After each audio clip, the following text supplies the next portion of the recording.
Jam në një parajs të mjeteve motorike që kryesisht kanë lëvizur në Shqipërinë e viteve të komunizmit.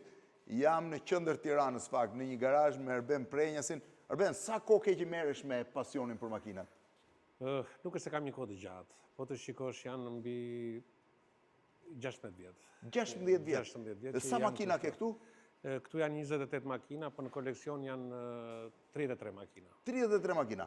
Fakt ka makina të ralla, që duhet të regoj dhe në foto, ky është motori i famshëm Gjerman i luftës... R71. R71, BMW, i luftës dytë botërore, i bani mënd Gjermanët që edhe në për filma të regon që e niste edhe pastaj i hipte, ndërko këtu që ndronë dhe mitraljeri, aty është bidoni i karburantit. I karburantit, këtu është kaseta e municionit. Kaseta e municionit, dhe kjo këtu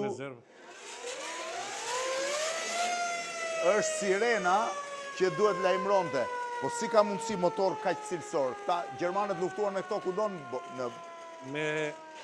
Me dy tipe motorash, me BMW R71 dhe me Zundap KS600, ata ishin prezent në gjithë vendet që pushtuan. Nga Lindja deri në Afrikën e Veriut. Edhe me gomën rezervë mbrapa, edhe kjo. Edhe kjo është helmet gjermane? Helmeta gjermane origjinale. Janë të mira helmetat gjermane? Janë një nga 10 helmetat më të famshme, më të mira të prodhuara deri në sot. Pse? Po për shkak të formës aerodinamike që kishin, që në çdo lloj pozicioni që të binte plumbja mund të bënte rikoshet. A ka që mira, më prandaj aq të famshme helmetat. Dhe cilësia e materialit është shumë e fortë. Shumë rrallë gjen që një ushtari gjerman mund të jetë shpuar helmeta. Nuk shpoheshin, ë? Çelik janë, ë? Çelik. Çelik janë, çelik është lehtë për çelik. Se ishin bërë speciale. Ata mbanin gjithkohë. Tani këtu jemi në perlën e vërtet.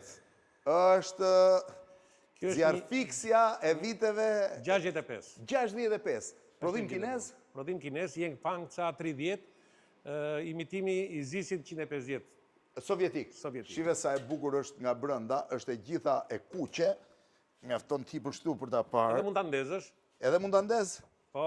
Si ndizet? Ja një sekund. Shi, edhe mund ta ndizkam. Sa e bukur është. Biles? Shi. Hajde shikoj çik. Ja një sekund, diku. Po.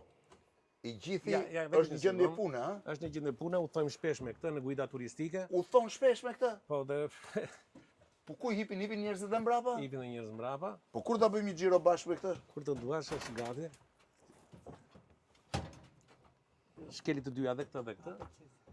Prit. Jepi tash. Shkeli? Shkeli. Shkeli. Ka dhe të lartë, ka dhe atë lartë. Mundes. Pas ka dhe sirenën.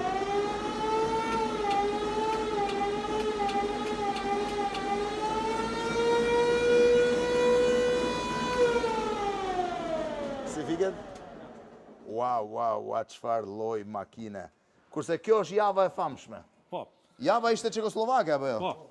Prodhim Çekoslovak. Prodhim Çekoslovak. Dhe gjithë motorat e punës Shqipërisë ishin java. Këtë mbaj mend. Jaroslav Janacek. Këtë e kam pasur shumë qef. Ja vjedhnin këtë, mban mend javën. Pronari i javës bashkëpunoi me kompaninë motorike Wanderer dhe mori Janacek dhe Wanderer, dy gërmat e para të tij, quhet modeli. Ky është prodhimi 68-s, ë? Po. Ka qenë shumë prezent në Shqipëri. Kanë qenë motor shumë të mirë? Kemi gjithë serinë e java, janë shumë të mirë. Janë të mirë, ë? Janë motorat të mirë. Ky ka pasur dhe një xham mbrojtës. E kemi dhe atë version, e kemi gjithë modelet e javave, do ta tregojmë më vonë. Tashti do shkojmë tek pjesa më fantastike, do t'ju tregoj këtu bashkë me Benin. Ky është një zis tipik me dasmor. Shiheni, kjo është nga fotografitë e famshme në Shqipëri. Po kemi dhe Skodën me dasmor, kurse ky është autobusi i plazhit.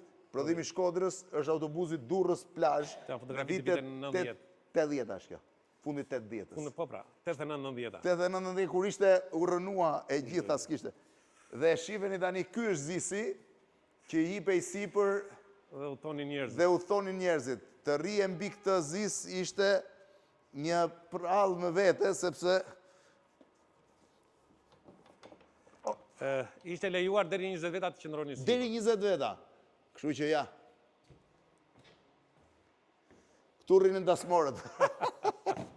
Ishte mjeti më i mirë i transportit në për rrugët e Shqipërisë në për fshatra.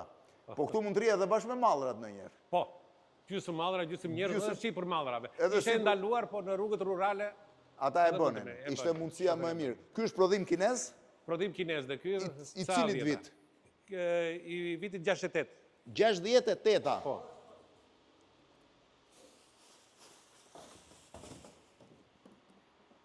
Op. Ky është prodhimi i vitit 68, kinez. Aty kemi një Rockfordi, është e 1900-s me disk druri. 1900-s me disk druri. Dhe është pa komardare, është mish. Janë modelet e para, akoma nuk ishin dalë komardaret. Ku e ke gjetur? E kam gjetur jashtë. Po, me disk druri. Po. Çudi e madhe. Kurse këtu janë makinat Arot, Këto kur kemi bërë guida turistike. këto janë koltukët e famshëm. Nuk kishin si të rinin ndryshe, shifeni se si rrin. Koltukët e famshëm prodhuar nga Mistomame, i prodhonte këto? Misto Po? mama i prodhonte. Ishin në disa versione, Janë me susta. por janë shumë të rehatshëm. Po t'ulesh, Janë të rahatshëm akoma? Nuk e di, në atë kohë të rahatshme na dukeshin, po. edhe tashi janë shumë komfort. Po, rahatshëm. Kur e mendon, që këtu ullët, edhe godat e birrës. Kush mban mend si pije i birr? Po goda dhe Kjo ishte krikoja e vogël. Po kështë edhe kriko të madhe dhe kriko. Kishte edhe kriko të madhe dhe kriko të vogël. Shumë interesante, ndërkohë të ecim çik se kemi edhe 2-3 gjëra tjera. Ky është Mercedes-Benz limuzin. W123, versioni limuzin, Është 8 vëndsh, 8 vëndsh. por mund të bëhet edhe, Mund të bëhet edhe 4 vëndsh. shiveni, këtu është versioni i hapur, pra ti mund të futesh brenda edhe je komplet, ose mund ta kthesh këtë edhe të rish këtu. Ja. Pra, janë të dy versionet, zakonisht përdorej limuzin, kur ti doje të rije rahat. Kjo do të qenë nga makinat më komode të kohës. Po, Enver Hoxha ka pasur një të ngjashëm? ka pas 106, ba e ka pas W108.